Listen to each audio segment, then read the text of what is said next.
Okay, guys and gals, this one goes out to Christina Pate because I know she's a very big mum person. They're doing pretty well. The garnet colored ones came out second. The yellow ones came out first about a week and a half ago. The purpley ones are still red, probably another 2 days before they come out. But if you look at these, they're probably about 3 foot in diameter. Maybe that one's about 4 feet. But like I said, these 5 were bought at Costco last year by my mother. They were only, I think it was $15 a piece in 3-gallon or 2-gallon pots. They were about 2 foot diameter. And I let them weather over the winter without cutting them. I just let the stalks stand up. I said, I'm gonna try it that way, because every year when I deadhead them all the way down to the dirt, it seems the squirrels and everybody find the bulbs and they just eat them up. So this way, with all the wood left over from them, the animals don't like to dig through that. So I'm gonna try that again this year. The only thing I find though, when you do let them do that, see how they're spreading out in the back? They tend to wanna split because they're so big. The purple one, actually, you could see it's nice and clumped together. I actually took a string and tied together the base of the roots a few weeks ago to pull them tighter together. So I'm thinking about doing that next year. It'll just keep the clump a little bit closer. And when they're dense like that, you can see when the mums are really dense, they really look beautiful. So I'm looking forward to it. The neighbors are walking by saying, holy crap, where'd you get these things? Because if you wanted to buy mums this size in a nursery, you're talking $75. I mean, a piece. It's ridiculous. So I'm looking forward to the purple ones coming out. One of my viewers, if you look in the last video, I forget his name, but he commented that it has to be a hardy mum to be able to winter, over the winter. If it's not hardy, one's grown in like greenhouses and stuff, they're not really a hardy plant. So make sure when you buy mums, it says hardy. That means they're grown differently and they're grown to withstand climate changes.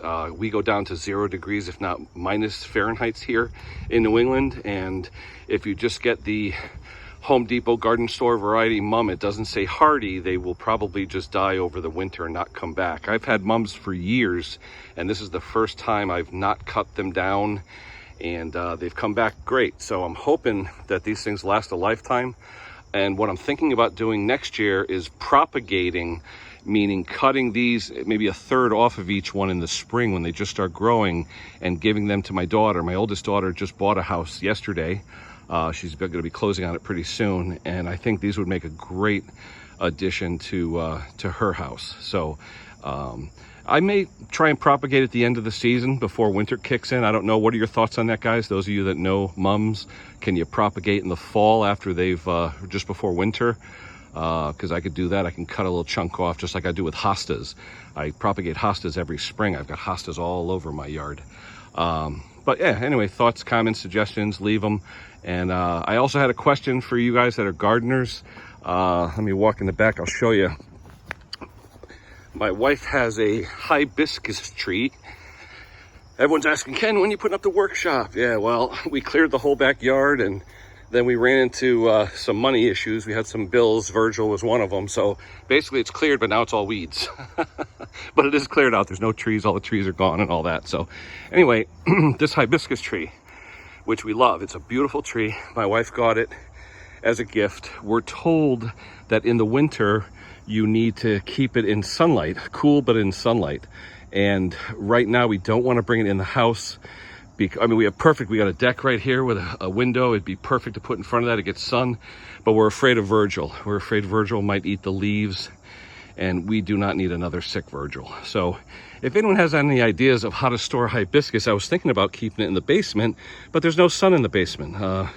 I'm wondering if I could put a plant grow light on it, if it'll survive in the basement. So anyone who has any luck with hibiscus trees or bushes, if you can let me know how you put it during the winter, because here it gets too cold. It's actually 0 degrees sometimes, and the ground freezes and everything freezes. So I'd love to keep it. It's not a cheap tree, and it's beautiful. The flowers are absolutely gorgeous. So all right, that's it for now. The green thumb guy is going to be signing off, but questions, comments, suggestions, like, subscribe, check out my small engine videos. And again, this video's out to Chrissy Pate for the mums.